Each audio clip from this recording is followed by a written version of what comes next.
On the screen it says attendees cannot join until you broadcast. Do we have to start broadcasting? Yeah, maybe we could do that. I'm just gonna mute everyone. So yeah. I've muted everyone now except Marilia. And I'll press the broadcast button so we can start broadcasting and wait for people to join in. Is that okay? If not, please chat. You can hear me. Yes, I can hear you. Okay, great.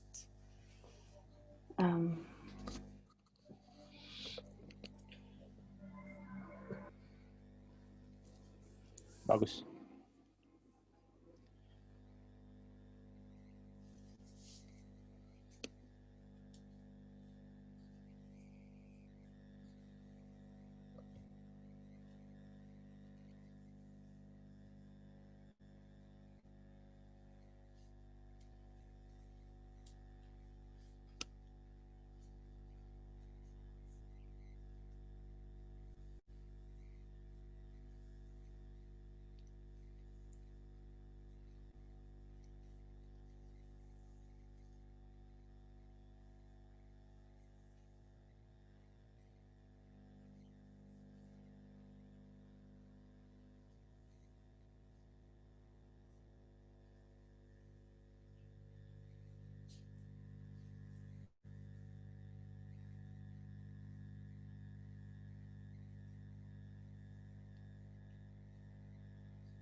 Welcome to the webinar, Is Your Money Destroying Forests or Violating Rights of the Forest and Finance Coalition?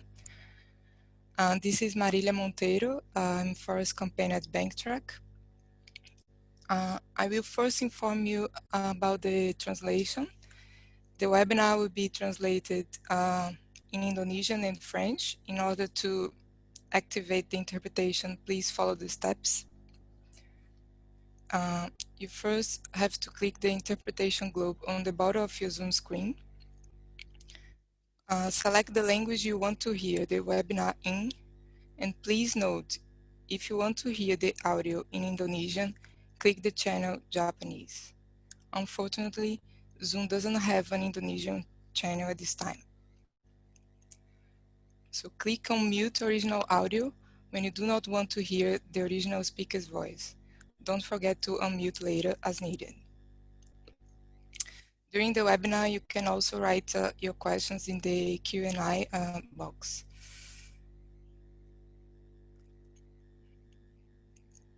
So the purpose of this webinar is to present the key findings of the Forest and Finance new and expanded database. So a brief introduction of the Forest and Finance work. It was first launched in 2016 by the three partners Profundo, Tuki Indonesia, and Run, as a platform and web tool that revealed the financial flows into forest risk commodity companies in Southeast Asia and provided financial and policy analysis.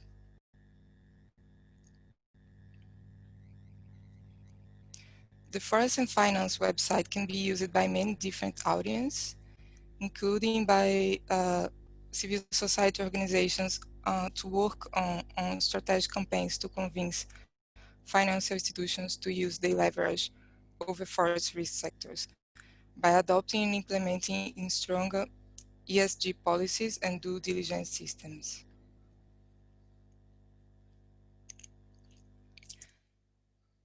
So now, with the Forest and Finance expansion, For the first time, it also covers Brazil and Central and West Africa, and also new commodities like soy and beef.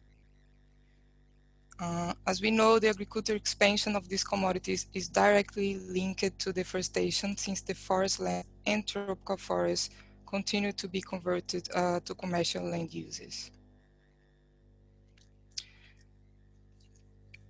The policy assessment will also be extended to cover 100 banks and 100 investors. Now with the Forest and Finance Coalition also became a broader coalition with 3 new partners, the Amazon Watch, BankTrack, and Repórter Brasil.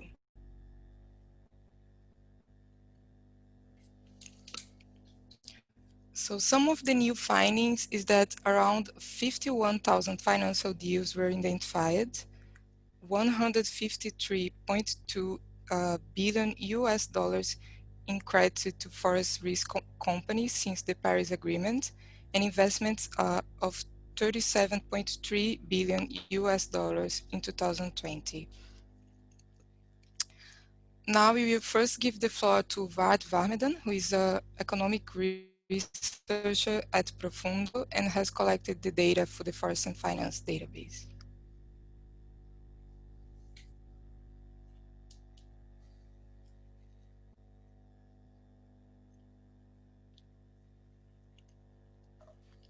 Thank you, Marilia. Good morning and good afternoon, ladies and gentlemen. So my name is Wout Warmerdam, and I'll be presenting the research methodology used for Forest and Finance project and some of the findings. So the overview of my presentation is I'll give a brief introduction of the methodology, brief overview. Of course, many more details can be found in the research methodology that is on the Forest and Finance website, providing lots of details on many of the things that I will describe today. I will discuss the research findings in 2 categories: the creditors, analysis of the creditors to the forest risk companies, and analysis of the investors in the forest risk companies. And then I'll hand over to Rainforest Action Network, who will discuss some of the bank portfolio examples of banks' portfolios in terms of what they're financing in the Forest Finance database. So how was this research conducted? Well, as Maria has introduced, we looked at 3 forest-rich regions. These are Brazil, Central and West Africa, and Southeast Asia. So we've expanded from Southeast Asia into Brazil and Central and West Africa. We looked at 6 forest risk commodities. These are beef, pulp and paper, palm oil, rubber, timber, and soy. And for each of the 3 regions, we had to use a slightly different, and the 6 commodities, we had to use a slightly different approach to selecting the relevant companies to research. For palm oil, pulp and paper, and rubber, particularly in Southeast Asia, the company selection was based on the concession areas, or the plantation areas. For beef and soy, particularly in Brazil, the selection was based on beef and soy production figures, but taking only the largest beef and soy producers. And for pulp and paper, we also looked at both a combination of production capacity and concession areas. We've also included some timber companies and palm oil companies as they come through as we've identified. In Central and West Africa, the focus was primarily on companies with concessions and operations in and around the Tridom region. It is a nature reserve that covers the border of 3 countries: Gabon, Cameroon, and Republic of Congo. Taking the concessions, companies with concessions, particularly timber concessions and agro commodities there, but also looked at, also selected companies elsewhere in the region, in the Democratic Republic of Congo and Liberia, Sierra Leone, and Ghana, which are active also in forest-rich areas and the focused forest risk commodities. So, particularly in that case, palm oil and rubber. For the data sources we used for the financial research are, we started with Bloomberg and Thomson. Bloomberg and Thomson, or now called Refinitiv, are large financial databases used globally by the financial industry and analysts and consultants. That was used to identify syndicated financing, so financing where more than one financial institution participates in the provision of a loan or a bond issuance or a share issuance. We also used those databases to identify bondholders and shareholders. We added IJ Global for project finance, trade finance analytics for trade finance, and we used company publications and company registries for a more detailed bilateral financial relationships. So where one bank provides lending or other financing to one company.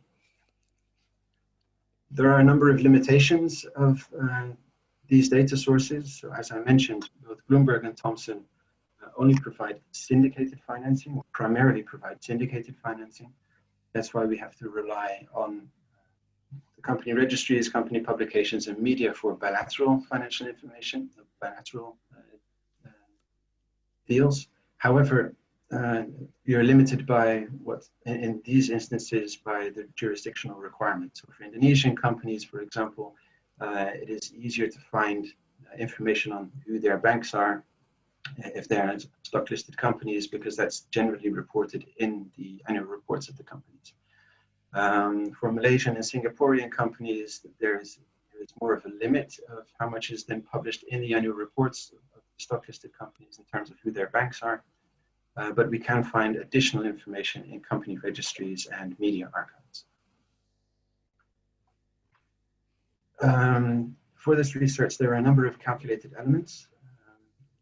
Part of this is due to the limitations of the data sources. So I mentioned that Bloomberg and Thomson have syndicated financing, but one of the things that's missing, not always, but often, is how much each financial institution contributed to a particular deal. So you have the total deal value, let's say 100 million, and we see there are 10 banks, but we don't know which financial institution provided how much financing specifically.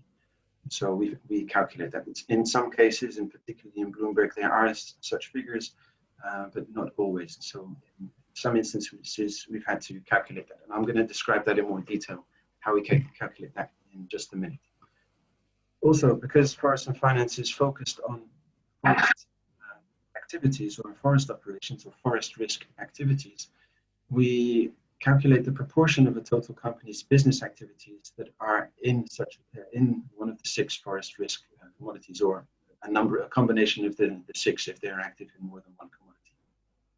This is to make sure that the figures we are reporting can actually be called forest risk figures or forest finance figures rather than the total.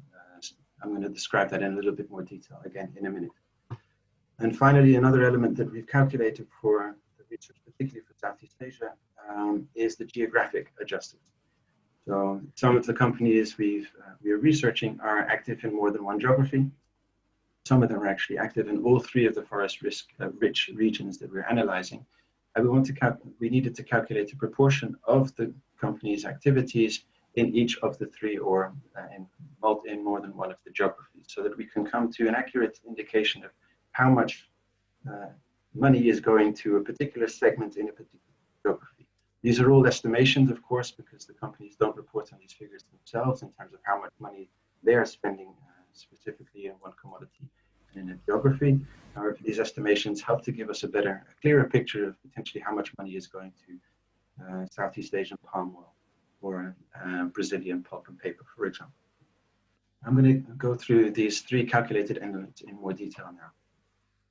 So let's take Sinarmas, for example. Sinarmas subsidiary Ivamas Tunggal attracted a loan of 150 million in 2016. 7 financial institutions participated in this deal. 5 of these were book runners. This makes a book ratio of 0.4. Now, the detailed methodology on the Forest and Finance website will explain what these different book ratios mean. But just very briefly now, over the years we've collected data of, we had 500,000 rows of data of where we did identify or did know the deal contribution per financial institution. And we've come up with a couple of ranges and types of finance where we see that the majority of deals with this range of book ratio, for example, and this type of finance, so a loan or an issuance, means a split of how much money is being provided by book runners and how much money is being provided by the other participants. And this ratio, we did this with a regression analysis. It proved to be very effective. Financial institutions that have verified our data that we've sent to them generally say that we have a deviation of about 2% from what they have. So let's look at this example again. So the $150 million loan, 7 banks, 5 of these are book runners. In this case, the book ratio is 0.4, which means that 75% of the financing is provided by the book runners. As there were 5 book runners, they're each providing 15%. The remaining 2 are normal participants, and they provide 25%. And in this case, that's 12.5% each. Sorry. And this is what it then looks like. So 150 million divided by 12.5% of 150 million is then 18.75 that we attribute to First Abu Dhabi, or 15% for the book runner, Bank Mandiri, means they've provided 22.5 million in our calculations. So this is the deal contribution calculation. We're going to go on to the segment adjusters. So let's have a look. Kuala Lumpur Kapong, or KLK, has 5 reportable operating segments as noted in their annual report. These are plantation, manufacturing, property development, investment holding, and others. For KLK, they have segment capital expenditures. This is our preferred financial indicator that we use for segment adjusters, because capital expenditures essentially means the money that's coming in through a loan is going to be spent for what in the capital expenditures.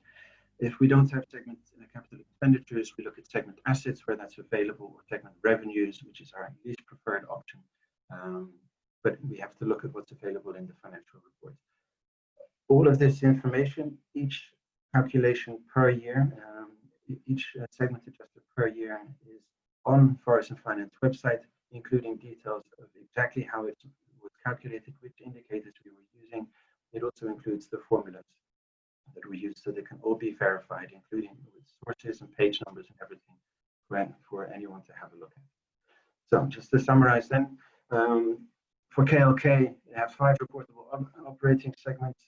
For palm oil and pulp and paper, for palm oil and rubber, which they're active in, we were using the plantation and manufacturing segments. Property development, investment holding, and others weren't relevant for either of these 2 commodities. So using the segment capital expenditures for palm oil, here you can see 504, 448, and 123, 218. This is the capital expenditures for plantation and manufacturing, adjusted by the planted area of palm oil, 213,377, and the total planted area is 224,454, divided by the total capital expenditures of 644,558, meaning we have a segment adjuster of 92.6 for palm oil. And looking at rubber, we see there's the same segment capital expenditures, because it refers to the same segments, but we see a different planted area of 11077, so a much smaller planted area for rubber. And the rest of the equation is the same. We end up with a rubber adjuster of 4.8%. Now then we apply these adjusters to the total value. Here we see they've provided the CIMB and Maybank participated in a bond issuance to KLK in 2019. They provided around 119 million. And then we adjust these for palm oil, 110.5, and rubber, 5.7. So really the figures that we're reporting here are then per commodity, how much financing is being provided by each of the financial institutions. And this is how it's listed in our databases as well. That was the segments adjusters. And the final calculated element that I'll describe is the geographic adjuster. Again, we can take KLK as a good example, because it operates a palm oil company in Liberia, Equatorial Palm Oil. Equatorial Palm Oil does not have any rubber or any other forest risk operations. So that's easy for the example. The geographic adjuster is then based on the planted area proportions in Liberia and in Southeast Asia. So in this case, it's Malaysia and Indonesia. So the Liberian palm oil planted area was 13,007 out of the 213,377, meaning its palm oil adjuster is then 6.1% of its total planted in Liberia. 93.4 is in 94% is in Southeast Asia. So when we applied this adjuster, then the 6.1% for Liberia, we can apply that to the 92.6% we had from the previous adjuster for palm oil, and we see that palm oil in Central and West Africa is 5.6%. That's the adjuster we've applied. And then for Southeast Asia, we have the 92.6% in palm oil as we had from the previous slide, and the 93.9% of the Southeast Asian palm oil planted area, which means that we have a geographic applied segment adjuster of 86.9% palm oil in Southeast Asia. Then when we look at the values again, we see the 120 or 119, the same bond issuance we're taking as the example of that. We applied that 5.6%, meaning we have 3.3 million in palm oil in Central and West Africa. They have no rubber activity, so this is 0. And the Southeast Asia palm oil is then 107, and Southeast Asia rubber is unchanged from last time, so 5.7. So that was the research methodology that we've used. And now let's have a look at the findings.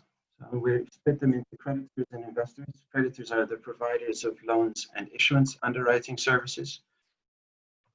As Maria has mentioned, $154 billion was provided in loans and underwriting services to the 6 forest risk commodities, or companies engaged in the 6 forest risk commodities in the 3 forest-rich regions. Of that, we see that approximately a quarter is in beef, a fifth is in palm oil, around about a third is in pulp and paper, and much smaller proportions for rubber, soy, and timber. Generally, we see there's an increasing trend with a spike in 2018 and a dip in 2017. In Southeast Asia specifically, $54 billion of credit was provided since Paris in 2016, or Paris 2015, but since 2016. In Southeast Asia, more than half of that financing is going to palm oil, just under a third is for pulp and paper, a bit for rubber and timber, but not so much for soy and beef. These are not the drivers, the agro-commodity drivers of deforestation really in Southeast Asia. We see there's a dip in 2017, which we also saw on the previous overall slide, but generally there's an increase. Of the total, 84% is being provided by financial institutions. So of the financing of the credit that's going to Southeast Asian forest risk companies, 84% is being provided by Asian financial institutions. Half of that, just under half of that, is provided by Southeast Asian financial institutions, particularly as you'll see, Indonesian, Malaysian, and Singaporean financial institutions, and just over a third by East Asian, so Chinese, Taiwanese, Japanese, and South Korean. Looking at a little bit more detail of what these Southeast Asian and East Asian financial institutions are financing, of 57% of total palm oil financing identified was financed by Southeast Asian financial institutions. 45% of all pulp and paper financing came from Southeast Asian financial institutions. East Asian financial institutions financed about a fifth of all palm oil and just under half of all pulp and paper. 92% of the credit provided to these forest risk commodities in Southeast Asia was provided by financial institutions from 10 countries. Among the top of these are Indonesia, China, Malaysia, Japan, and Singapore. 46% of this total financing was actually provided by just 10 banks. Maybank, BRI from Indonesia, Bank Mandiri, Mizuho, BNI. 4 of these financial institutions, 4 of these banks are UNPRB signatories, and later Rainforest Action Network will explain the relevance of this. Let's moving on to the investor side. Investors are those who invest in bonds and shares of companies, or the shares of listed companies and the bonds of companies that have issued bonds, generally insurance companies, asset managers, pension funds. We see that these investors, these institutional investors, held $37 billion in investments in companies engaged in the 6 forest risk commodities at the most recent filing date in April 2020. 3/4 of this financing, of these investments, were in palm oil and pulp and paper, with a little bit in beef and a little bit in rubber overall. 56% of these investments came from only 10 investors. You see among the top PNB, EPF, both Malaysian financial institutions, BNDES from Brazil, Vanguard, BlackRock, the big US asset managers. Looking specifically at Southeast Asia, 24 billion was held at the most recent filing date in April 2020. Companies engaged in the 6 forest risk commodities, specifically active in Southeast Asia. The vast majority of this was in palm oil. 82% of all identified investments in bonds and shares in Southeast Asia was only in palm oil. And 60% of this came from regional investors, from Southeast Asian financial institutions. 20% came from North America. Malaysian investors actually accounted for 56% of the total investments, and US investors also dominate with 18%. But the top 3 investors in the forest risk companies in Southeast Asia were all Malaysian government-linked financial institutions: PNB, EPF, and QAP, QAP Retirement Fund. 6 of these are actually UNPRI signatories, including EPF, QAP, and of course from Malaysia, but also the Government Pension Investment Fund from Japan, Vanguard, and BlackRock. And now Rainforest Action Network will continue this by explaining more about individual cases of banks, bank portfolio examples.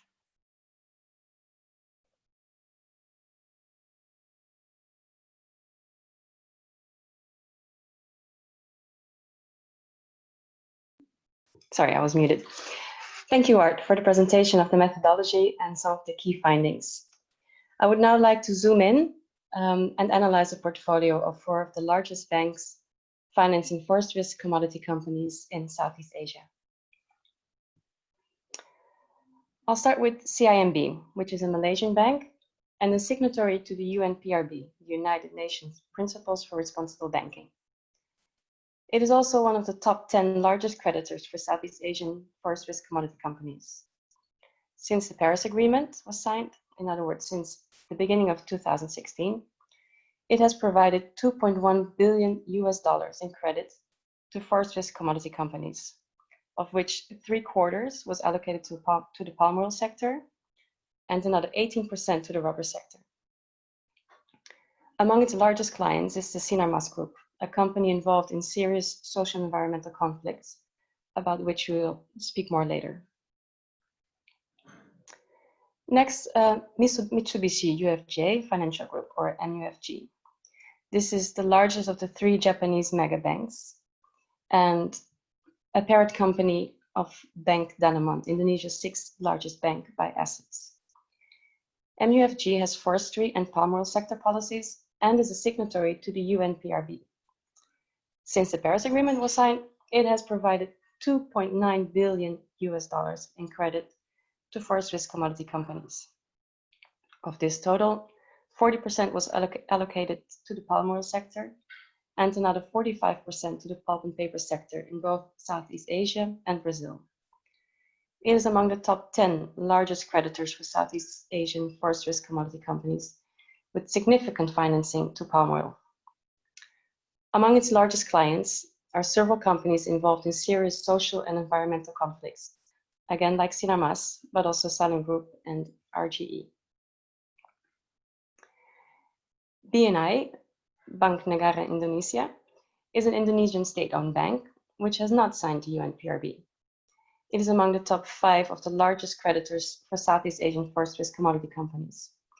Since Paris, it has provided $2.4 billion in credit to forest risk commodity companies, of which 2/3 was allocated to the palm oil sector and another third to the pulp and paper sector. Its largest client by far is the rather problematic Sinar Mas Group. And as last example, DBS, a bank from Singapore, which has ESG policies that are a bit stronger than those of the average bank in Southeast Asia, including an NDPE policy for palm oil.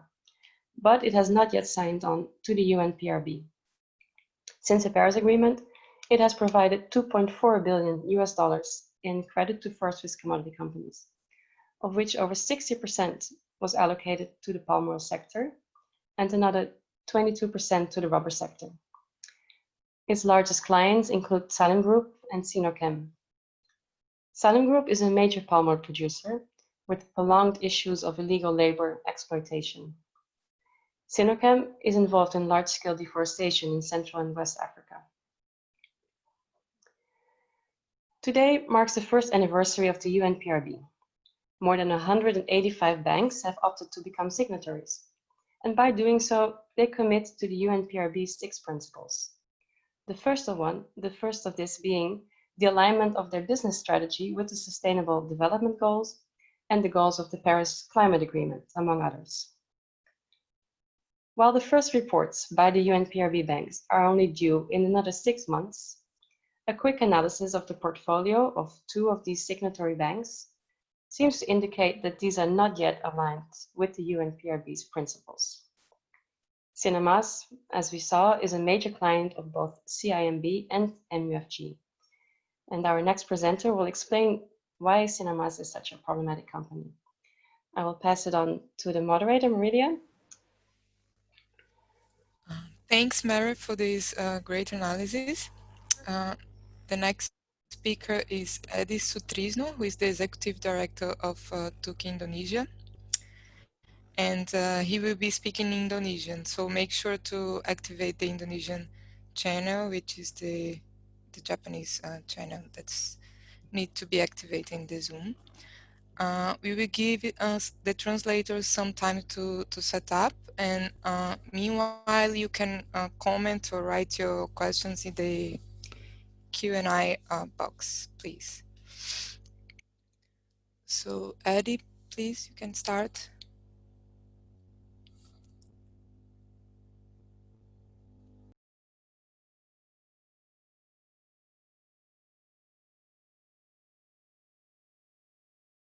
Oh ya, terima kasih Marilia dan terima kasih juga untuk semua peserta partisipan yang sudah hadir dalam webinar ini.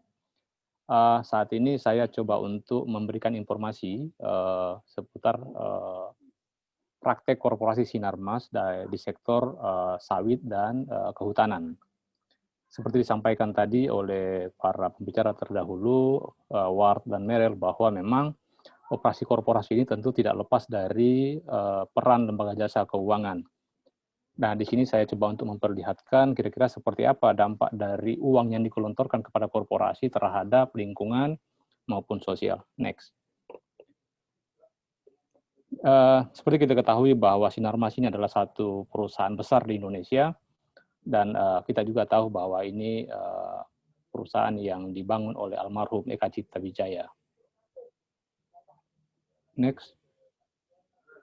Nah, di sini saya ingin memperlihatkan bagaimana struktur perusahaan dari Sinar Mas dalam hal ini untuk industri kehutanannya.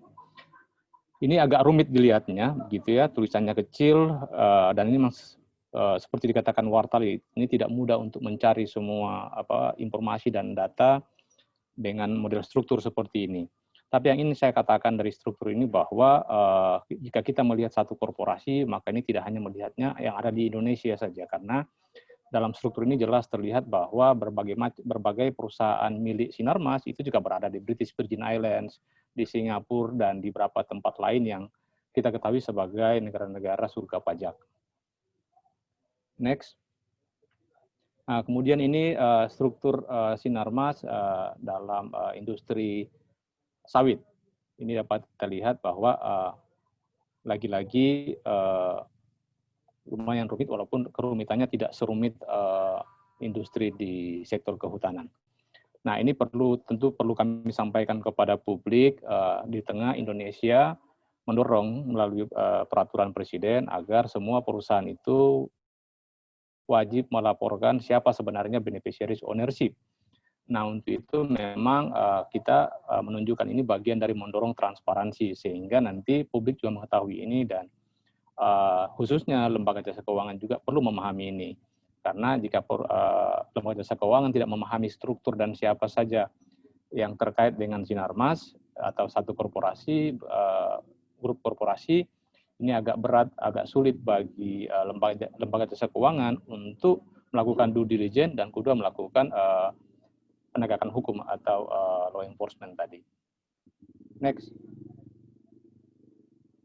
Ya, kita ketahui bahwa di Indonesia luas tanahnya itu ada kurang lebih 191 juta hektar, dan 6% dari total luas tanah di Indonesia, luas daratan di Indonesia, ini dikuasai oleh 29 tycoon, yang dalam hal ini adalah tycoon untuk sawit dan industri kehutanan.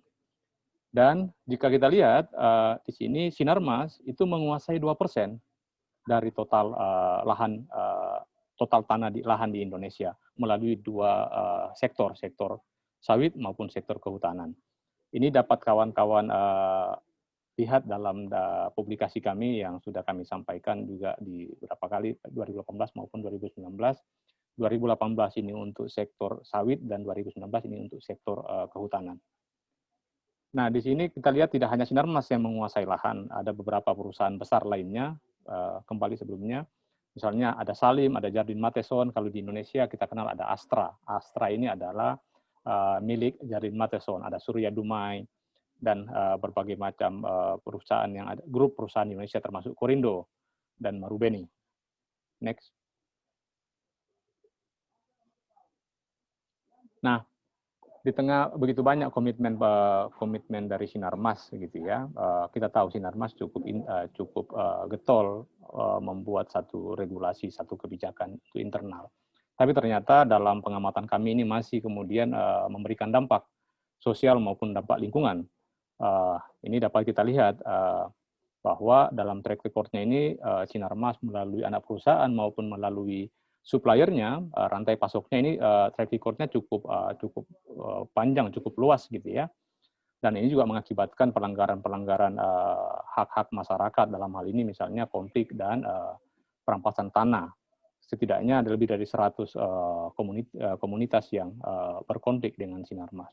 Di tahun 2019, Sinarmas tentu dalam data kami, ini konsesi kehutanan di industri kehutanan itu cukup terjadi kebakaran yang luar biasa, dan salah satu yang besar terjadi di tahun 2019. Kami pikir 2020 ini akan berakhir, ternyata di tahun 2020 Sinarmas juga masih terkait dengan begitu banyak konflik. Misalnya beberapa bulan yang lalu di konsesi Sinarmas di Jambi, ini kemudian terjadi konflik di mana mereka kemudian menyemprot tanaman masyarakat lokal dengan herbisida. Ini kemudian tanaman masyarakat ini kemudian rusak, dan ini tentu bertentangan dengan komitmen Sinarmas itu sendiri. Di tengah dan ini saya kira juga tidak baik. Ini maksud saya ini bertentangan dengan komitmen dan program pemerintah di saat pemerintah mencanangkan ketahanan pangan, tapi kemudian lahan-lahan pangan masyarakat itu kemudian menjadi dikorbankan oleh korporasi itu sendiri. Begitu juga misalnya selain dengan komunitas ditemukan di konsesi APP satu harimau Sumatera dibunuh di dalam konsesi tersebut gitu ya. Tentu ini juga menjadi satu konsen kita bersama ya, khususnya lembaga jasa keuangan perlu melihat ini di tengah kita berkomitmen melakukan konservasi baik flora maupun fauna ini, tapi masih terjadi ada satu harimau Sumatera yang sudah mulai langka, ini mati dalam konsesi APP.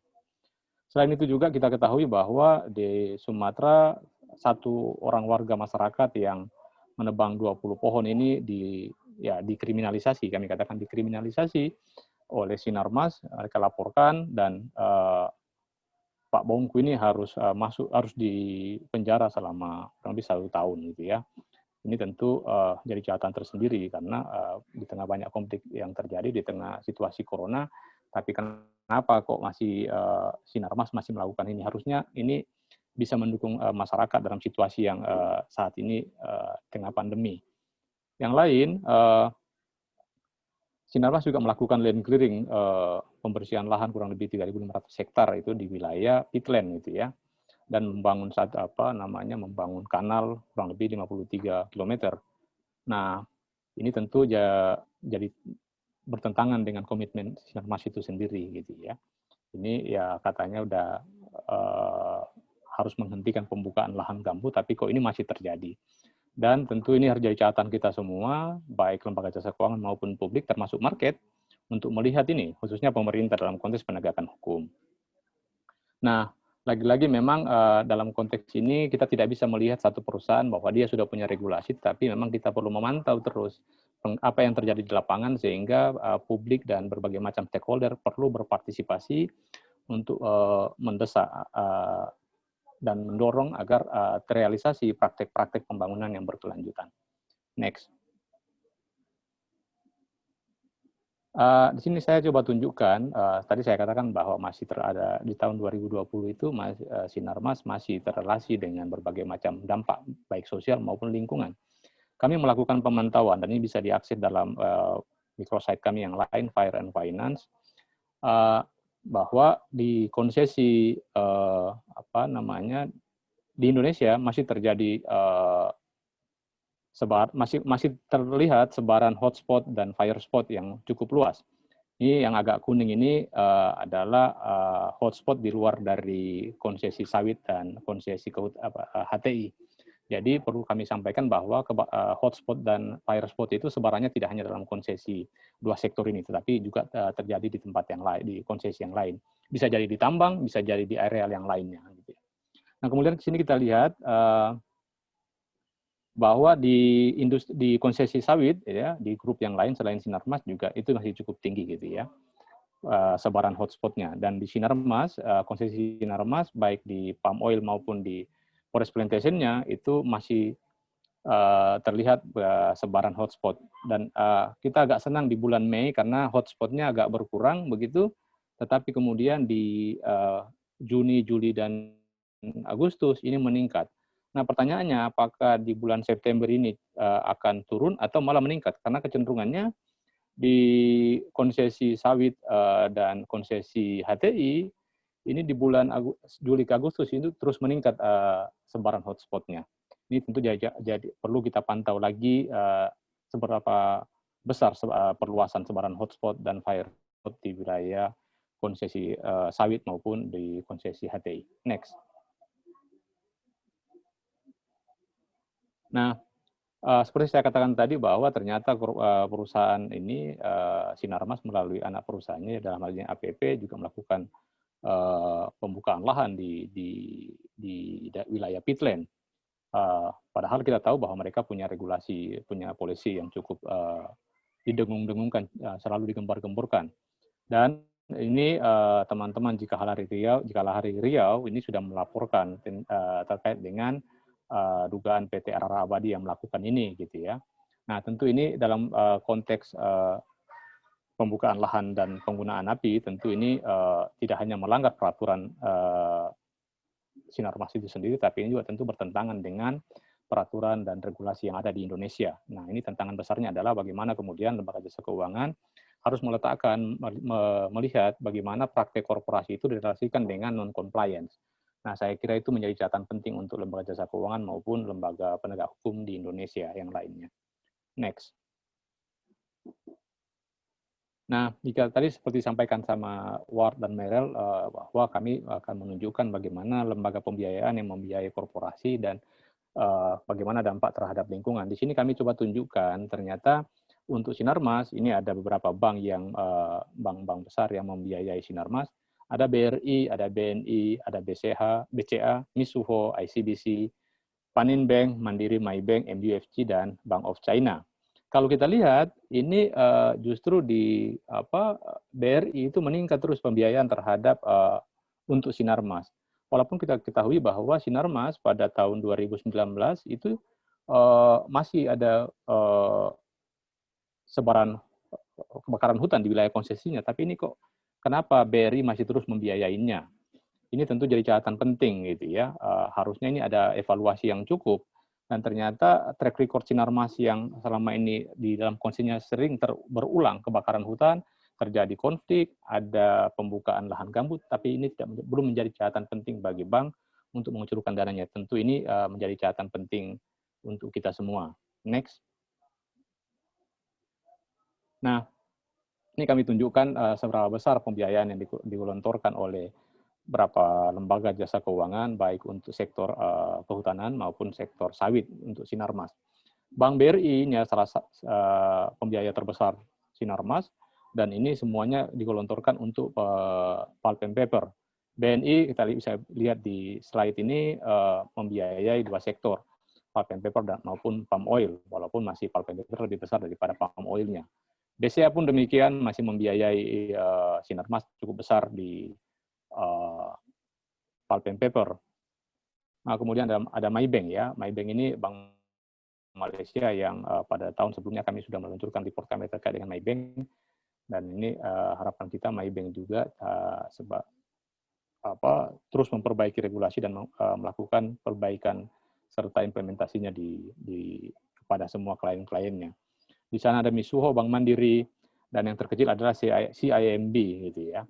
Nah, ini menjadi catatan penting karena ini pembiayaan sampai pada tahun 2020, April 2020. Harusnya track record Sinarmas sejak 2016, 2015 misalnya sampai tahun 2020 di bulan April harusnya ini menjadi catatan penting. Tapi ini sepertinya peningkatan pembiayaan akan terus terjadi. Next. Selain pemberi utang ya di sini kita tunjukkan shareholders maupun bondholders dari yang ada di Sinarmas sampai pada April tahun 2020. Nah, ini bisa dilihat tadi War sudah menyampaikan di awal beberapa investor. Nah, di sini masih ada Silchester International Investor masih membiayai cukup besar untuk palm oil. Ini baik untuk kita semua, khususnya teman-teman media, menginformasikan kepada para investor, para shareholders ini bahwa di mana mereka menginvestasikan uangnya, ternyata korporasi tersebut ini masih terkait dengan berbagai macam konflik baik sosial maupun lingkungan. Next. Nah, apa yang bank bisa lakukan dalam hal ini gitu ya? Saya kira ada banyak yang bisa dilakukan oleh bank gitu untuk memperbaiki apa yang terjadi bagaimana mengurangi risiko sosial maupun risiko lingkungan. Menurut kita di tengah Sinarmas yang begitu rutin ya, tidak memenuhi komitmen mereka sendiri maupun tidak mengimplementasikan dan patuh pada regulasi Indonesia, harusnya bank ini sudah harus melakukan review ya dan menghentikan pembiayaan baru bagi Sinarmas Group gitu ya. Jadi melakukan review terhadap existing pembiayaan dan melakukan harus menghentikan dulu pembiayaan baru bagi Sinarmas. Kedua, bank juga penting untuk mengadopsi dan melaksanakan secara penuh kebijakan NDPA itu ya. Dan tentu jelas mewajibkan kepatuhan tersebut bagi semua klien-klien mereka, khususnya para grup-grup besar misalnya Sinarmas tadi itu. Kemudian bank juga harus mendesak klien mereka gitu ya, beserta tidak hanya kliennya tetapi juga rantai pasok mereka, karena ada dugaan besar kami holding company dan subsidiary-nya ini terus memperbaiki kinerjanya, tetapi klien-klien rantai pasok mereka yang lain ini masih jauh dari apa yang diharapkan. Untuk itu memang menjadi penting agar kemudian lembaga jasa keuangan memastikan agar klien mereka ini tidak hanya pada subsidiary-nya tetapi sampai pada rantai pasoknya harus patuh pada regulasi dan benar-benar mewujudkan pembangunan berkelanjutan dan menerapkan sehingga pembiayaan berkelanjutan itu bisa diterapkan oleh LJK gitu. Terakhir, penyandang dana ini yang perlu menerapkan pendekatan tanpa toleransi atas pembakaran pembakaran lahan maupun pembakaran hutan yang terjadi di mana jika klien secara sengaja melakukan pembakaran atau lalai, maka dalam mencegah terjadinya kebakaran, sudah layaknya bank itu harus menghentikan pemberian kredit kepada perusahaan-perusahaan tersebut. Saya kira itu yang bisa saya sampaikan di awal ini, dan saya kembalikan kepada moderator. Terima kasih.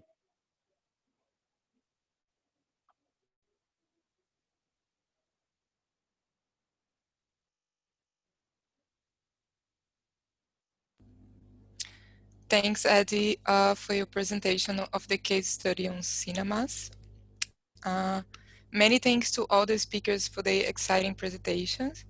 And as the webinar draws to a close, before we move to the questions, it's relevant to highlight some of the key findings of the Forest and Finance database. Since the Paris Agreement was signed, 20 PRB signatories have provided over $52 billion in finance to forest risk commodity companies that are driving deforestation in the tropical forest regions of Brazil, Southeast Asia, and Central and West Africa. As the fires are intentionally lit to clear land for agriculture, most notably for palm oil and pulp and paper in recent years, it's worth noting that among the top financiers in Southeast Asia, there are several Indonesian and Malaysian banks which are not PRB members, but also CIMB and Mitsubishi Financial Group, which have signed the principles. In order to turn the tide on the devastating social and environmental impacts endemic to the forest risk commodity sectors, banks and investors need to move faster in larger numbers and across more regions to adopt stronger ESG standards and due diligence processes. Financial sector regulation has a critical role to play in accelerating and shaping this agenda, and in order to ensure the economy serves public policy objectives. So we can see now that there are a few questions. The first one is that, do you see any improvement in the trends of finance flowing to forest risk commodity companies over the past years? I think perhaps Meryl can answer this question. Yes, thank you, Marilia. Yeah, so what we actually see that in the past 5 years, so since the Paris Agreement was signed, overall, the amount of finance that is allocated to forest risk commodity companies has increased. It's rising, which is a quite worrying trend, considering that most of these banks don't have NDPE policies, or if they have them, they don't. They're not properly implemented. So yeah, it's a worrying trend. Regarding policies, we also, on our website, we have a policy assessment, but the assessment is from 2018, so we still have to update it. This will be done early next year. So that will be a moment to assess how policies are improving. But on the finance, it's concerning. Okay, great. We have another question, is how have the financial institutions engaged with the clients about the fire hotspots?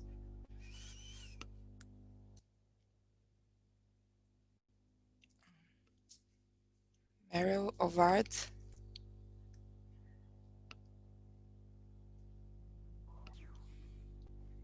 Vard, would you like to take that one? I think it's more for you or Koen, actually.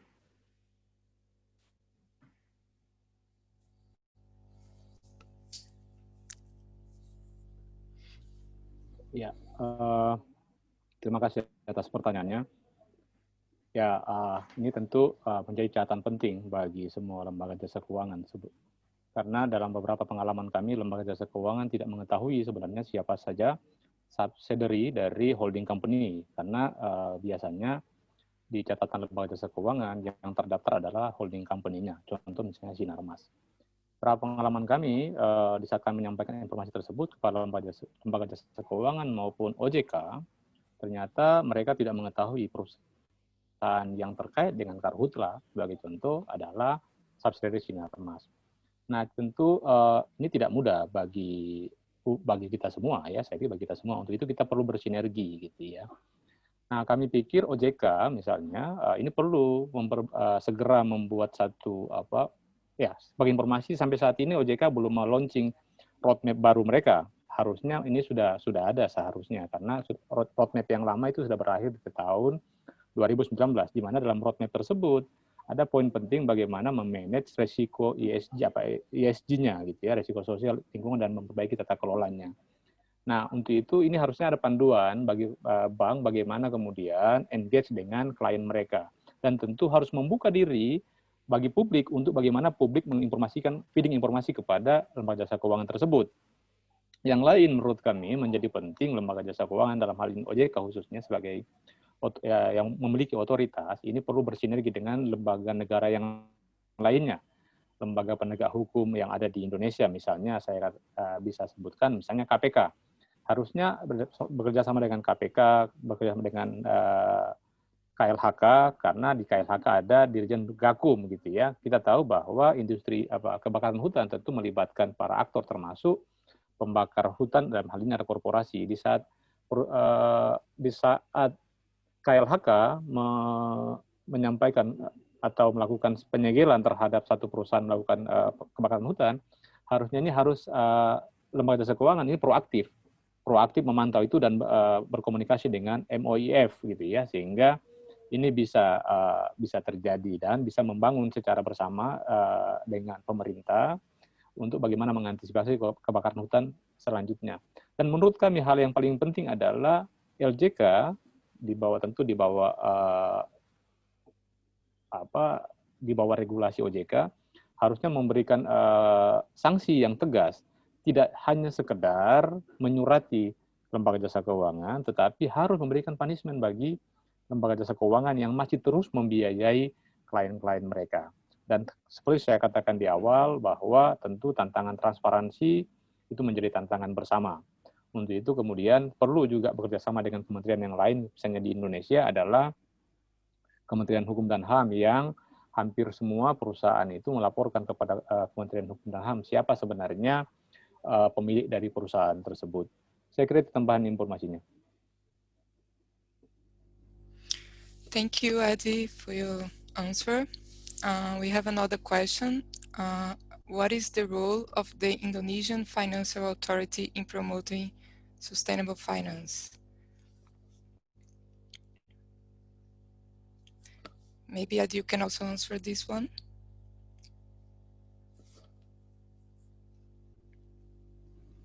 Ya, dalam Undang-Undang OJK tentu diberikan otoritas untuk itu, gitu ya. Jika kita lihat sejak tahun 2014 sampai 2015 ke 2019, 2014 ke 2019, maaf saya lupa. OJK memiliki roadmap. Dalam roadmap tersebut, OJK sangat menyadari bahwa lembaga jasa keuangan ini ada gap capacity dalam hal ini melihat apa sustainability sendiri. Nah, dalam perencanaannya roadmap fase 2 2020-2024 itu sudah masuk beberapa masuk isu-isu manajemen ESG, risk management ya. Nah, tetapi ini belum ada. Harusnya OJK segera mungkin menyelesaikan itu. Yang kedua, OJK menjadi penting menurut kami. OJK harus kembali mengaktifkan yang mereka sebut dengan forum komunikasi keuangan berkelanjutan. Karena di sana para stakeholder itu bisa duduk bersama dan memberikan informasi, saling feeding informasi, dan secara bersama-sama juga melihat bagaimana merealisasikan yang namanya keuangan berkelanjutan. Sehingga ini bisa sampai juga pada monitoring implementasi dari regulasi tersebut. Karena kita juga menyadari OJK tidak punya kemampuan lebih dalam melakukan monitoring apa yang terjadi di lapangan. Untuk itu perlu sinergi dengan institusi negara yang lain, saya katakan tadi. Tapi ada kabar baiknya, ya OJK katanya sudah mulai membuat draft roadmap-nya sudah ada. Nah, harusnya ini harus segera lahir. Kita sebenarnya menunggu, kalau misalnya OJK tidak segera menerbitkan roadmap keuangan berkelanjutan yang baru, tentu ini seperti ancaman tidak hanya untuk hutan kita, tetapi lingkungan di Indonesia secara luas. Karena roadmap tersebut tidak hanya bicara tentang bagaimana sektor kehutanan, tetapi bicara tentang bagaimana perlindungan dan bagaimana mewujudkan pembangunan berkelanjutan di Indonesia itu sendiri. Saya kira itu tambahan informasinya. Thank you, Adi, for your answer. I think we have time just for one more question, which is, do you have the number for the amount of financing to forest risk commodities before the Paris Agreement? Yes, I think I'll take that one, Maria. Thank you. Yes, that's a good question. So when we started Forest and Finance a few years ago, we actually had data for Southeast Asian financing for a slightly longer period from 2010 onwards. But for Brazil and Central and West Africa, we only have data from 2013. So we've, in Forest and Finance data set, we now have 2013 onwards, and we've been reporting the figures from 2016 onwards. So in 2013, there was about 31 billion. In 2014, about 37 billion. There was a dip in 2015 to about 27 billion. And it's been rising again since then from 27 billion to, well, in 2019 at 39 billion. So there's been there was a dip around 2015, but it's now surpassing the highest levels that we saw in 2014. We see particularly strong development in financing in Brazil. There's similar trend in Southeast Asia, but it's relatively stable. Like the magnitude of escalation is much higher in Brazil.